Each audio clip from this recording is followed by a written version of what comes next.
Rules for dating that you should probably try to abide by. They are not so straightforward and limited, make notes. You don't need me to tell you that dating is more difficult than ever today. Anyone who possesses a phone is aware that it takes more effort than an overdone steak to properly connect with someone and spend enough time with them to have an exclusive connection. The dating guidelines, however, come into play here. The path to the one is much easier to travel when there are guardrails in place to keep you in your lane and shield you from less honorable people. Of course, each person should have their own set of dating guidelines that are customized to meet their unique needs. To save you time, energy, and a lot of contradictory feelings, these rules should encourage you to pursue healthy relationships and nudge you away from potentially toxic or one-sided ones, or none at all, aka situationships. Try not to ignore your own dating rules just because you find them difficult. Keep in mind that sometimes the rules that are most important for you to follow through on could be the ones that are the least enjoyable to keep. Trust yourself, you put them in place for a reason. Now, if you're having trouble coming up with your dating guidelines, I might be able to assist you. Unfortunately, you can't rely on Cupid to work all the magic, so I teach a lot of women, and guys, how to create a healthy dating life, if only it were that simple. Here are my top 11 guidelines for dating in the crazy world of contemporary romance. Select the guidelines that are effective for you, discard the ineffective ones, and of course, experiment as necessary to discover your own.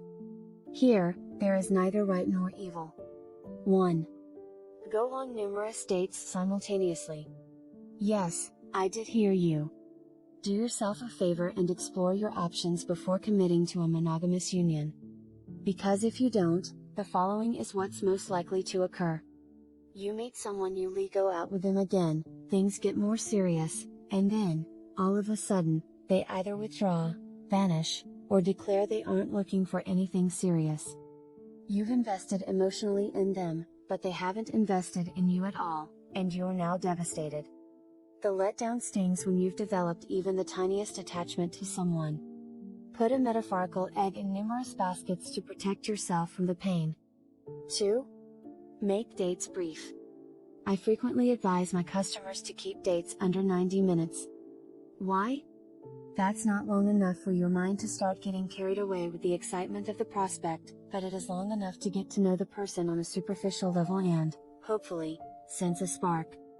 Even though spontaneous dinner dates that grow into a 5-hour bar crawl or movie night can be a lot of fun, they can also leave you feeling lost and hopeless if nothing happens after the marathon adventure. Not to mention, if dates aren't all that wonderful, you're less likely to get burned out and vow to never date again.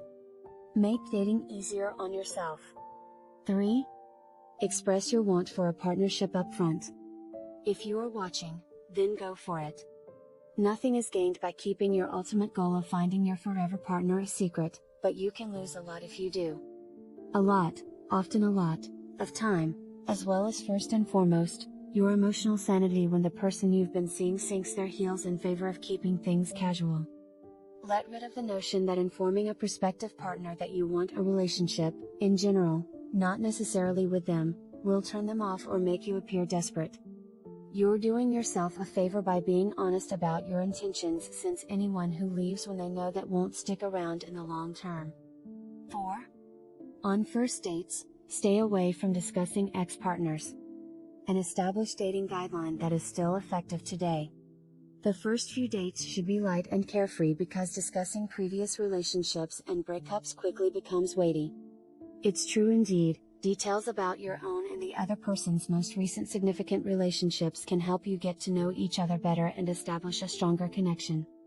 Hold off for the first few dates, there will be plenty of time for that later.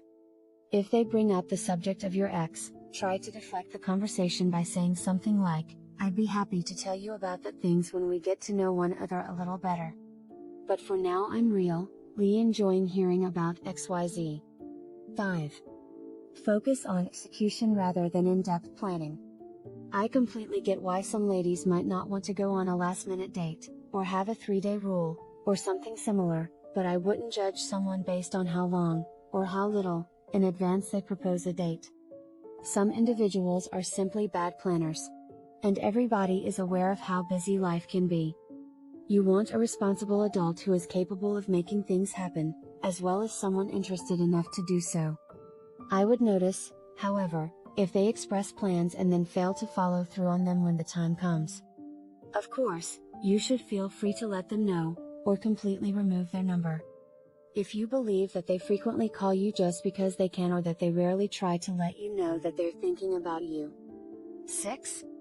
Resist the urge to text a thank you message. The thank you text, oh my.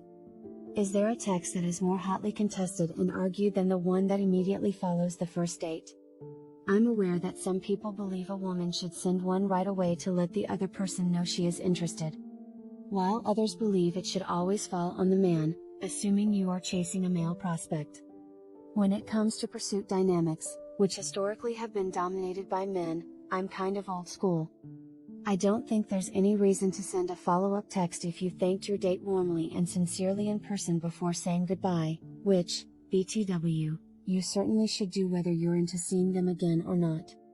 By doing this, you run the risk of placing them in a position where they feel pressure to respond in a specific way and releasing any good tension that might have arisen from their wondering. Oh, she claimed she had fun. I believe she likes me, but I'll have to give her some more time before I can tell for sure. It's a good idea to leave them there. Having said that, you can text them to let them know that you had a good time if you think that you came off as a little distant or weren't too flirtatious on the date. I understand it. Nerves. Take your time with this. It's not a job interview. If they know you are enthusiastic in person, the initiative lies with them. They can toss it. 7. Permit them 2 weeks to get in touch with you. I understand, 2 weeks. But bear with me.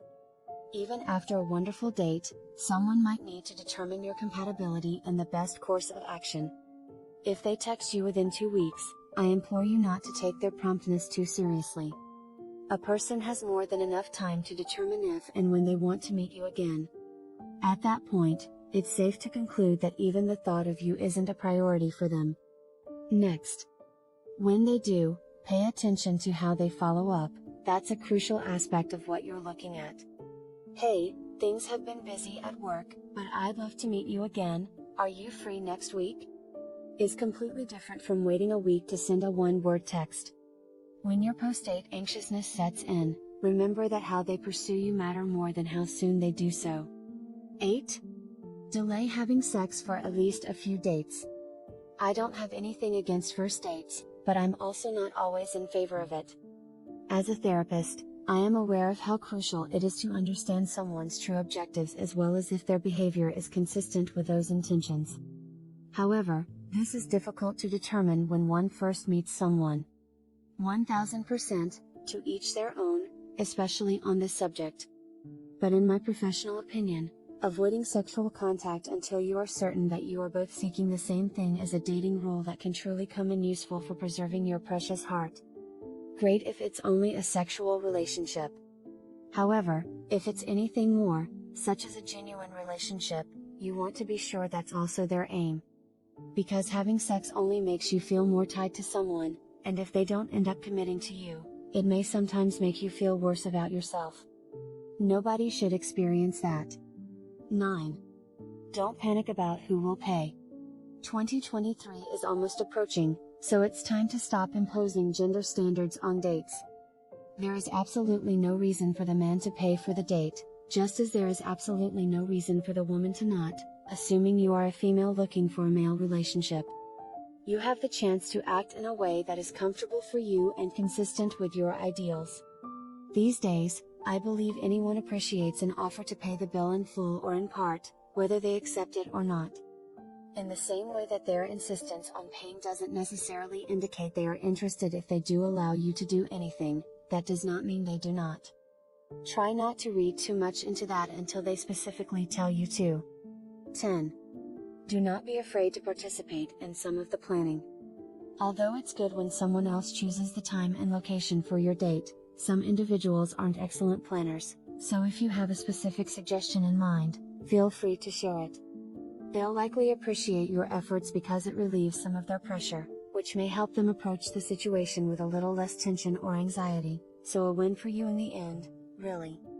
However, if you all caps to test organizing anything, including picking a brunch location with your buddies, let them know that you're up for X or Y, but you must be willing to do it, because they will choose from it. Oh, and P.S., don't be afraid to approach someone and make the first move. The worst that can happen is that you get rejected. Their mistake. 11. Consume everything you want. I have to stop with this one because it irritates me that ordering something can even be a subject of conversation when it comes to dating. Because you are a lady, you may have heard the advice to always order a salad, never finish your plate, or never carry food home. I respond, no. How ridiculous it is that there are even dating rules at all. For the love of pasta, eat everything you want to. By all means, if you're hungry, go out and spend as much as you need to feel full. And if you're a leftover sort of gal, you want a partner who respects your decision to not waste food and even finds the fact that you enjoy fine dining to be somewhat seductive. Life is too short to spend time with someone who doesn't share your desire for food, whether it's a bland salad or a, not too rough, steak. Count on me for that.